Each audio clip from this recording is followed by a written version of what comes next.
వృశ్చిక రాశి వారికి శ్రీ పరాభవ నమ సంవత్సరంలో అద్భుతమైన ఐశ్వర్యకరమైన ఆనందకరమైన జీవితాన్ని ఎలా పొందబోతున్నారో ఎనలేనటువంటి గత 10 సంవత్సరాలుగా వీరు ఎదురు చూస్తూ ఉండబడినటువంటి సువర్ణపు యుగంగా భావించగలగాలి.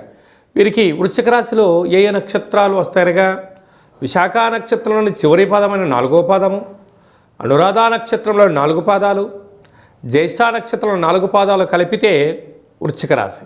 రాశాధిపతి కుజ భగవానుడు. ఆ కుజ భగవానుడే ఈ సంవత్సరం మంత్రివర్యులు కూడా అయ్యారు. కనుక ఈ వృశ్చిక రాశి వారికి పట్టిందల్లా బంగారమే. అంటే గత 10 ఏళ్ళుగా పడి ఇప్పుడు వీరికి సువర్ణపు యుగం ప్రారంభమైందని చెప్పి కూడా గుర్తుపెట్టుకోగలగాలి. వీరి యొక్క ఆదాయం 11, వ్యయం 5. చూడండి వీరు ఎంతటి అదృష్టవంతులో 6 రూపాయలు మిగిలించబోతున్నారు. అనగా స్థిరాస్తులు, చరాస్తులు, గృహాలు, వ్యాపార అభివృద్ధి, గతంలో ఉన్న లోన్స్ క్లోజ్ చేయడము, కొత్త వ్యవసాయ క్షేత్రాలు, ఫామ్ హౌసు, విల్లాలు కొనుగోలు చేస్తూ ఉన్నతమైన ఆనందకరమైన ఆరోగ్యకరమైన జీవితాన్ని పొందబోతున్నారు. రాజ్యపూజ్యం 2, అవమానం 6. కనుక వెన్నంటే అధికమైన శత్రువులు ఉన్నారు, తస్మాత్ జాగ్రత్త అని చెప్పి జ్యోతిర్విజ్ఞానం తెలియచేస్తుంది.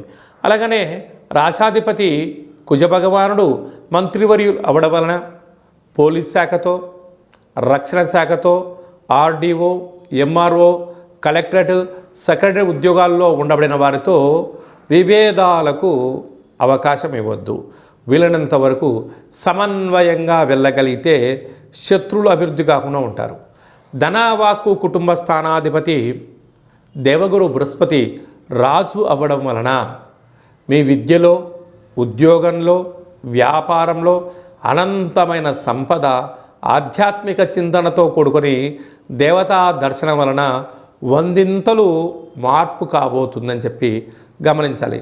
అర్ధాష్టమ రాశాధిపతి శని భగవానుడు, ఇక్కడ రాహు ఉన్నాడు. కనుక దయచేసి బంధువులు కదా, మిత్రులు కదా, స్నేహితులు కదా అని చెప్పి ఎక్కడ పడితే అక్కడ సిగ్నేచర్స్ పెట్టడం, చెక్కులు ఇవ్వడం, ఇల్లు తాకట్టు పెట్టడం, మాటను వాగ్దానం చేశారా వారు తెలివిగా తప్పించుకొని మిమ్మల్ని ఇబ్బంది గురి చేసే శత్రువులు పొంచి ఉన్నారు. తస్మాత్ జాగ్రత్త. పంచమ స్థానాధిపతి రాజు అవడం, అక్కడ శని భగవానుడు ఉండడం వలన నూతనంగా వివాహమైన వారికి పుత్ర పుత్రిక సంతాన రాజయోగము, పిల్లల యొక్క చదువులు, అభివృద్ధి, పిల్లలను ఉన్నతంగా ఏదైతే తీర్చిదిద్దాలి అని మీ కోరిక ఏదైతే ఉందో ఆ కోరిక నెరవేరబోతుందని చెప్పి గమనించాలి. కనుక సాఫ్ట్వేర్ రంగంలో, హార్డ్వేర్ రంగంలో, వ్యవసాయ సోదరీమణులకు, అనేక రంగాల వారందరికీ ఇది సువర్ణపు యుగంగా భావించగలగాలి. వీరు ఈ సంవత్సరము 31/5/2026 అధిక జ్యేష్ఠమాస పూర్ణిమ ఆదివారం సందర్భంగా మరియు 9/11/2026 కార్తీక మాస అమావాస్య సందర్భంగా ఈ 2 రోజులు జ్యేష్ఠ నక్షత్రం రోజు రావడం వలన ముఖ్యమైన పనులు, దూరావాయు జల ప్రయాణాలు, వ్రాతకోతలు, క్రయ విక్రయాలకు దూరంగా ఉండగలిగితే మీకన్నా అదృష్టవంతులు ఎవరు లేరు అని చెప్పి కూడా గమనించాలి. ఈ వృశ్చిక రాశి జాతకులకు రాశాధిపతి కుజుడు అవడం, ఆయన మంత్రివర్యులు అవడం వలన ఉజ్జయినిలో మహాకాళేశ్వర స్వామివారి యొక్క దర్శనం, కాలభైరవ స్వామివారి యొక్క హోమము మీకు అదృష్టాన్ని కలిగిస్తుంది. అదే కాకుండా మనిషి శరీరంలో ప్రవహించే రక్తము ఎరుపు రంగులో ఉంటుంది. కుజుడు రక్తవర్ణం, రక్తగంధం, రక్త పుష్ప మాల్యామృతపద శోభితం అనేలా చెప్పుకుంటాము. కళ్ళు ఎర్రబడకుండా కాపాడుకోగలగాలి.